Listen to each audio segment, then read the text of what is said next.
Bonjour à tous et à toutes, ici Nicolas de Montréal. On est mercredi, c'est la fin de la journée. C'est une semaine super intense, franchement. J'ai de la misère à trouver du temps pour moi ces temps-ci. J'y arrive quand même, parce que c'est important. C'est fondamental dans ma pensée de toujours trouver du temps pour moi. Moi, je connais des gens qui s'oublient complètement. C'est comme s'ils n'existaient pas. Ils s'oublient pour leur travail, ils s'oublient pour leurs enfants, ils s'oublient pour leurs partenaires, et finalement, ils n'ont jamais de temps pour eux. Et moi, je trouve que c'est quelque chose de sacré de pouvoir, à chaque jour au moins, me donner un peu de temps pour moi. Voilà, c'est sûr que c'est préférable de m'en donner beaucoup. Si vous me suivez depuis un certain temps, vous savez, l'été passé, cet été, j'avais beaucoup de temps. J'avais plus de temps pour faire ces vidéos. Parce que pour moi, dans mon travail, dans mon domaine, c'est un moment où il y a moins de demandes. Mai, juin, juillet, c'est comme un creux où j'en profite pour me ressourcer. Donc je panique pas, je sais maintenant, à chaque année. À ce moment-là, j'ai presque pas de demande. Mais là, ici, à ce moment-ci de l'année, novembre, décembre, c'est complètement fou. Là. Ces temps-ci, là, c'est comme un après l'autre. J'ai beaucoup de demandes, beaucoup de contrats. C'est surtout des anciens clients, des clients qui me font confiance depuis plusieurs années. Il y a des gros projets. Et puis, je dois assurer. J'aime ça quand même, je dois dire. La majorité de ce que je fais, c'est vraiment plaisant. Comme vous voyez, aujourd'hui, hier, j'ai travaillé sur 2 nouvelles pages web. Ah, ça, c'est ce que j'aime le plus. Franchement, c'est pas du travail pour moi. Installer WordPress, créer les ondes, mettre les couleurs, mettre tous les éléments, ça se fait facilement. J'aime ça faire ça, je suis vraiment bon pour faire ça. Et par contre, des fois, il y a des éléments plus répétitifs. Bon, je travaille sur un site spirito.com. Le nouveau site vient d'être mis en ligne et il y a encore plein de détails. Et parfois, c'est même décourageant. Il y a tellement de petits détails, des petites choses à faire. Puis, il y a des détails qui sont répétitifs. Mais quand même, je le fais avec tout mon être. Je mets du sacré dans mon travail. Ça m'amène vers quelque chose d'autre, j'en suis certain. Ça m'amène vers des choses plus créatives et plus à même de me faire jouir, comme quand je fais la création d'une page web.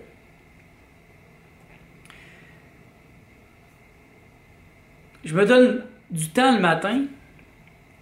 Vous savez, je me lève à 5 heures ces temps-ci, donc je me donne 1 heure pour travailler sur mon entreprise. Donc, c'est quelque chose que je ne serais pas capable de faire. Le soir, je suis fatigué, je n'ai pas l'inspiration pour travailler. Donc, quand je comptais sur ça, finalement, je ne faisais jamais rien. Faire quelque chose pour moi, pour mon entreprise, c'est par exemple écrire des articles pour mon blog ou écrire des nouvelles études de cas. Un site web, pour que il soit considéré comme actif, il doit y avoir toujours du nouveau contenu. Donc, c'est pour ça qu'on ajoute un blog. Et donc, je dois le nourrir, ce blog. Et je ne veux pas le faire superficiellement. J'ai décidé de le faire avec d'un aspect sacré. Et donc, le blog sur studionico.biz, vous allez voir que j'y mets beaucoup de moi-même. C'est des articles qui parlent de moi, de mon expérience. Et c'est ce qui est le plus riche, en fait. Parce que je pourrais parler de choses générales, aller voler des textes sur d'autres blogs, les changer un peu, mais à quoi bon? Aussi bien faire quelque chose de tellement personnel que si quelqu'un le copie, ça va paraître qu'il l'a copié sur moi. Il y a des choses qui sont particulières à mon approche, et c'est sur ça que je table. Donc, je dirais qu'à chaque matin, j'ai un moment pour moi avant le travail. Je commence officiellement à 9 h, donc 5 h. Je me lève, donc j'ai du temps pour travailler un peu pendant 1 heure. Là, je fais des étirements. J'ai pris cette bonne habitude il y a au moins 15 ans. c'est les Psycho-Calisthenics. C'est une série d'étirements que je fais. Ça fait plus de 10 ans, 15 ans. Après ça, je descends au gym. Ce qui est merveilleux maintenant, c'est que le gym est à l'intérieur. Il est en bas. Donc, j'ai même pas à sortir. Je peux y aller en pantalon court, en manches courtes. Avant, il aurait fallu que je sorte dehors. L'hiver, c'est pas très inspirant. Alors que là, j'ai pas de prétexte. Je peux descendre tranquillement. Et c'est drôle parce qu'à chaque matin, il y a comme une routine. Il y a rien d'ouvert ou presque. Il y a juste 2 petits restaurants. Et ça sent bon. Quand je passe devant le restaurant, je sais que la senteur va venir. Ça sent le bacon, les œufs, le pain. Ça me rappelle mon ancienne vie, quand je mangeais ces choses-là.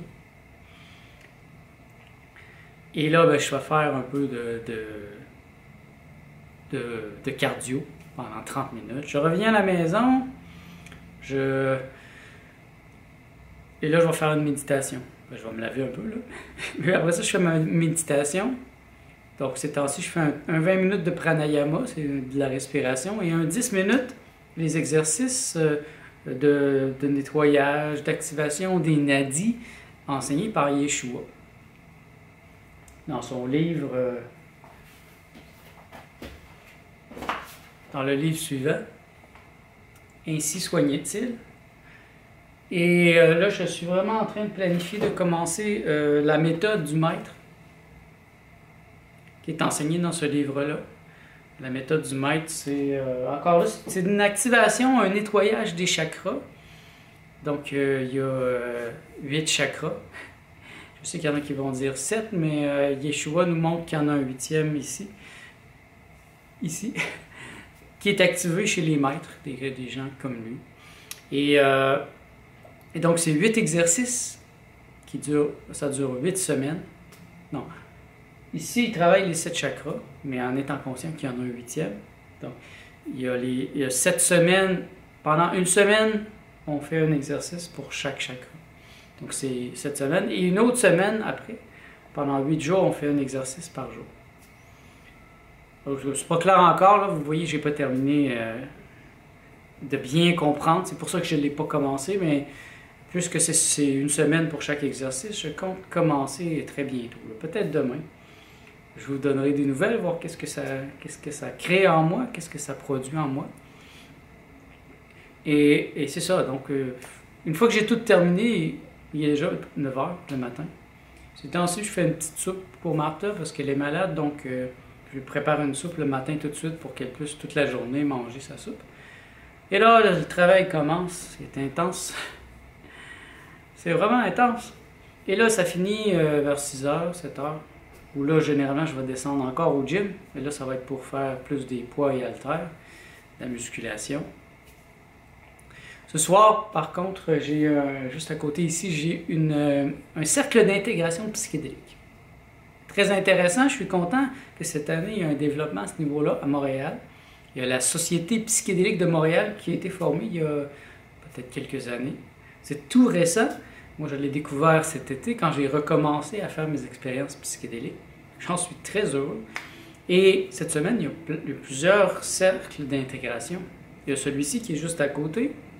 Demain, il y en a un, plutôt chamanique, mais dans une perspective psychédélique aussi, tout près d'ici quand même. Et vendredi, il y en a un aussi, je pense. Un cercle d'intégration, mais avec un thème à propos de la méditation. Alors, c'est intéressant. Je pense y aller aux 3. J'ai le goût de me faire des amis dans ce domaine-là. J'aimerais bien pouvoir partager mes connaissances. Mais en général, c'est ça. Le soir, j'arrive. Il me reste du temps pour lire, du temps pour être avec Martha. Donc, je prends quand même du temps pour lire. Ces temps-ci, on ne regarde pas la télé la semaine. Donc, ça me donne du temps pour lire. Avancer dans mes diverses lectures. J'avance tranquillement dans celle-ci. Ce livre-là, c'est Chemin de ce temps-ci, de mémoire d'Essénien, tome 2, de Daniel Meroy. Moins intéressant que le tome 1. Le tome 1, c'était mon premier livre de Daniel Meroy. Et c'est Simon et Myriam qui racontent leur histoire. C'était des gens qui étaient des élèves de Yeshua, Jésus le Christ. Donc, ils nous racontent comment ça se passait. Et c'est vraiment intéressant parce que ils ont comme une perspective extérieure sur la crucifixion, sur les événements qui se sont passés. Tandis que ce livre-là, c'est après. Donc Yeshua a survécu à sa crucifixion, il s'est exilé et il a demandé à tous ses disciples, à tous ses étudiants de partir dans certaines directions, de partir de Jérusalem et d'aller enseigner. Et donc ce livre-là, c'est Simon et Myriam qui s'en vont en Gaule pour enseigner. C'est intéressant, mais c'est pas super intéressant. Donc je caresse l'idée de reprendre la lecture du livre secret de Yeshua, tome 1. Ça m'avait beaucoup marqué. C'est un livre extraordinaire de Daniel Meroy aussi. C'est l'histoire de Jésus. Yeshua qui nous raconte son histoire à travers la mémoire akashique. Donc, la mémoire akashique, c'est comme une bibliothèque universelle dans laquelle on peut aller chercher des informations qui sont déjà, à propos des choses qui se sont passées dans le passé. Donc, tout ce qui se passe est écrit quelque part. Ça amène à réfléchir, ça, hein, sur l'éthique. Parce que depuis longtemps, il y a une morale. Hein, les religions, c'est des codes moraux. Et la morale, c'est la loi des autres. Et ceux qui nous enseignent ces codes moraux, généralement, ne les appliquent pas eux-mêmes. Alors que l'éthique est quelque chose de personnel. C'est moi en moi qui voit. Il y a des choses que je fais, que je pense, que personne ne verra jamais. C'est ce que je pense. Mais en fait, je comprends maintenant que toutes mes pensées pourraient être revécues par quelqu'un d'autre qui a accès à la banque, à la bibliothèque akashique. Je n'ai pas de problème avec ça parce que je suis éthique. J'ai développé une éthique personnelle. L'éthique personnelle, c'est de ne pas demander aux autres leur opinion à propos de ce que l'on fait. Est-ce que c'est bon, est-ce que c'est mauvais? D'être capable en soi de savoir qu'est-ce qui est bon, qu'est-ce qui est moins bon et qu'est-ce qui est souhaitable. À ce propos, il y a une analogie qui a été créée par Platon. C'est l'analogie de l'anneau de Gizeh. C'est un homme qui trouve un anneau et il le met sur son doigt. Et là, il le tourne. Il se rend compte qu'il devient invisible. Alors là, il se dit, je vais pouvoir aller voler. Donc il peut voler, il rentre dans les maisons, il va voler ou il va tuer quelqu'un. Je ne me rappelle pas les détails s'il le fait ou pas, mais l'histoire est plutôt du fait que si vous aviez cet anneau et que vous étiez invisible, iriez-vous voler, sachant que personne ne va jamais savoir que c'est vous? Donc celui qui a de l'éthique va dire non, parce que moi, j'en suis conscient, ma conscience va être consciente de cela. Et c'est ça l'importance de l'éthique. Et comme maintenant, je le comprends bien, avec une bibliothèque, un disque dur universel sur lequel tous les mémoires sont écrites, c'est évident que même si j'avais un anneau d'invisibilité, puis si je fais quelque chose de croche, de non éthique, ça va me revenir. C'est sûr. Donc c'est ça. Je ne sais pas pourquoi je suis arrivé sur l'éthique.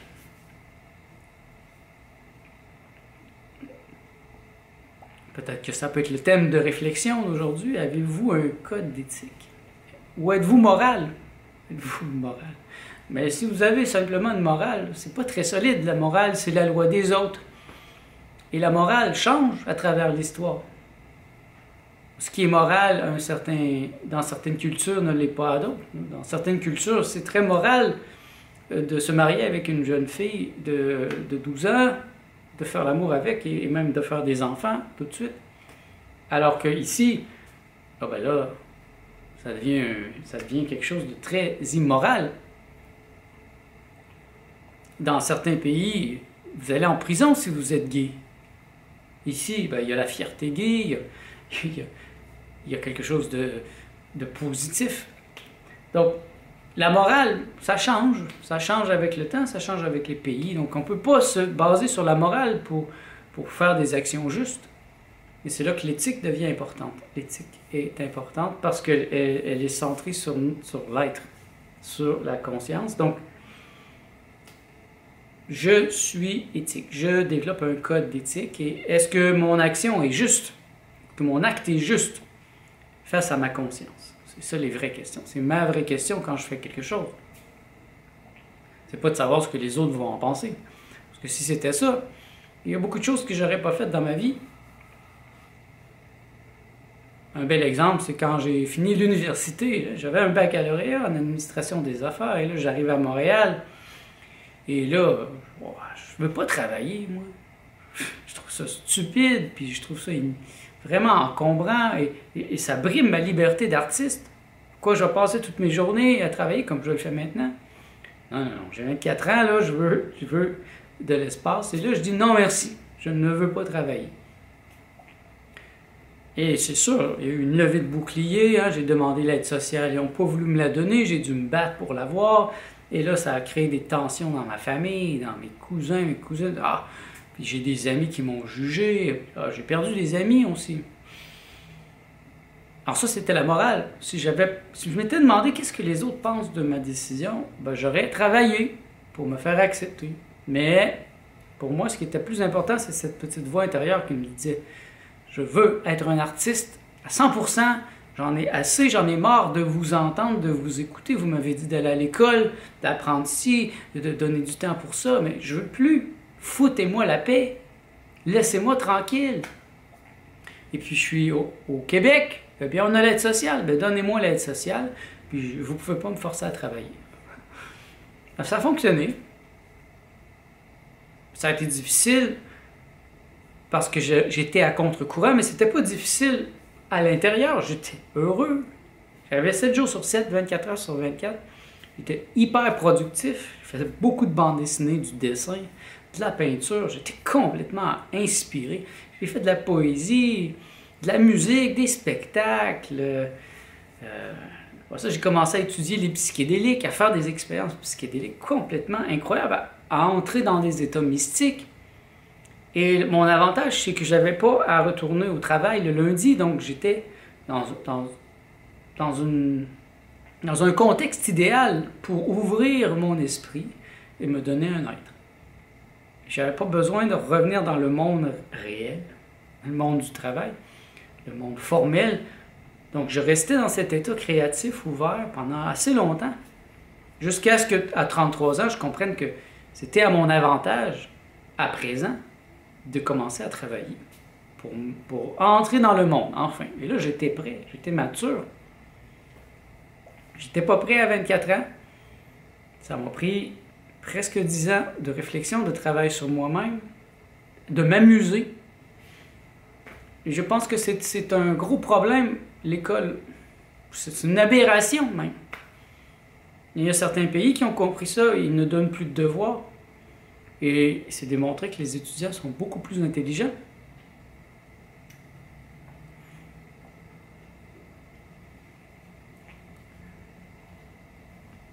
Alors qu'ici, on va à l'école, ils nous donnent des devoirs le soir, on est toujours en train de faire quelque chose pour l'école. C'est ridicule. On n'a pas de temps pour soi, on n'a pas de temps pour s'amuser. C'est quand on s'amuse qu'on apprend le plus.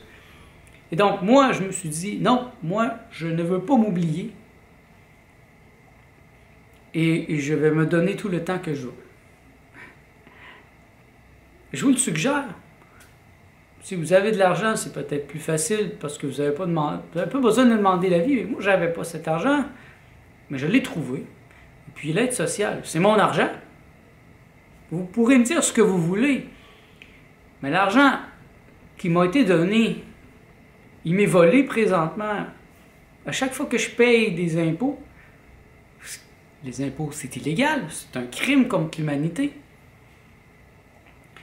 Les taxes. Chaque fois que j'achète quelque chose, je paye des taxes, 15% de taxes. C'est complètement ridicule. Si c'est illégal. De quel droit font-ils ça? C'est des criminels. Mais si je fais pas ça, je vais avoir des problèmes.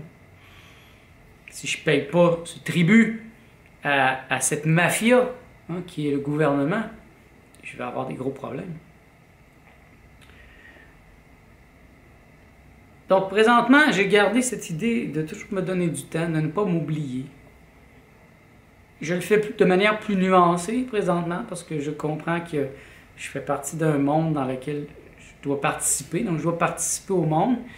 Et je n'ai pas encore réussi à faire assez d'argent pour ne plus avoir à penser à ça. Je ne suis pas assez intelligent. Si j'étais plus intelligent, je serais probablement plus riche. Et j'aurais pas besoin de penser à ça. J'aurais pas besoin de penser à travailler. Ou si je le ferais, ben, ça serait de manière très, très simplifiée, juste pour les contrats que j'adore le plus, parce que ça m'apporte quelque chose à un autre niveau. Ça m'apporte réellement quelque chose quand je fais, par exemple, une nouvelle page web. J'adore ça. Il y a comme un plaisir simple. C'est une création un peu comme mettre une toile à terre et lancer de la peinture. Ça a le même effet pour moi. C'est d'ouvrir une page web et de lancer des couleurs, de mettre des images, d'être le plus... d'aller plus loin, de faire quelque chose de différent à chaque fois. Tout en étant dans les principes généralement établis. Donc, repousser les limites, mais pas trop, juste assez pour que ça soit quand même compréhensible et que ça soit beau sur tous les appareils. Ah. Alors, c'est ça ma vie pour l'instant.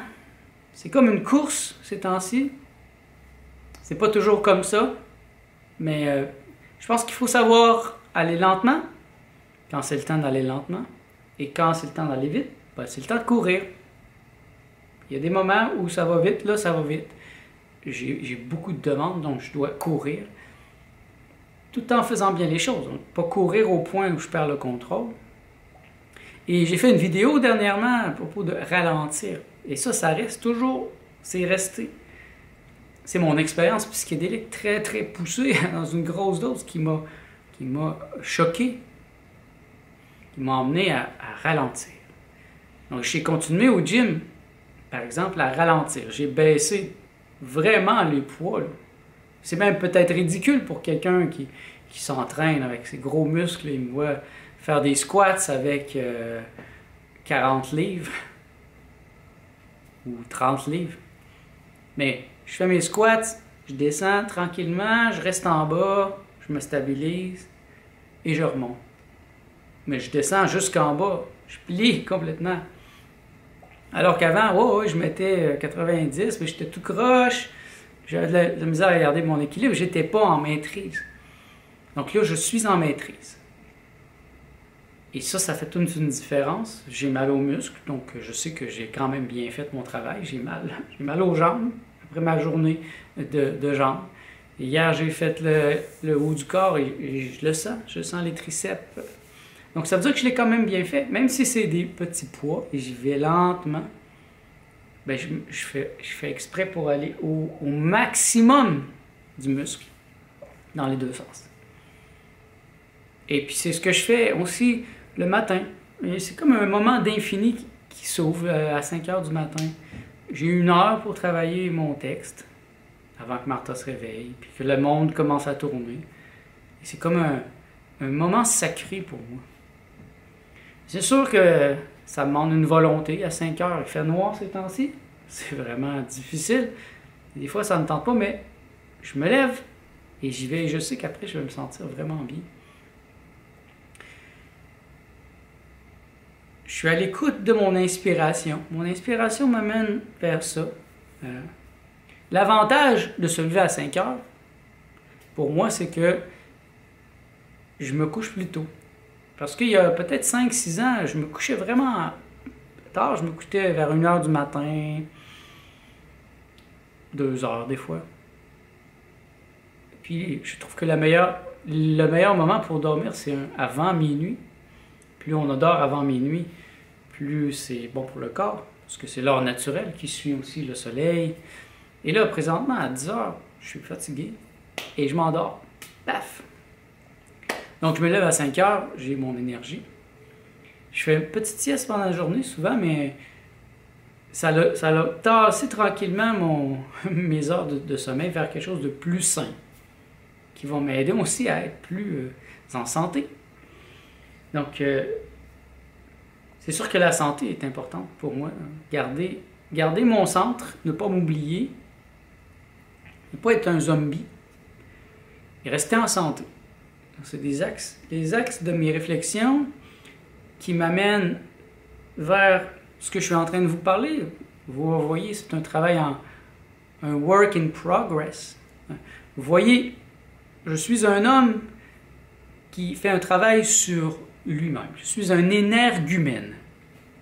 Un énergumène, c'est pas ce qu'on pense que ça veut dire. Un énergumène, en français, on pense que c'est quelqu'un qui est un peu fou, mais énergumène, je pense que ça vient de quelqu'un qui fait un travail sur énergie humaine. Il faudrait que je vérifie, mais André Moreau en avait déjà parlé.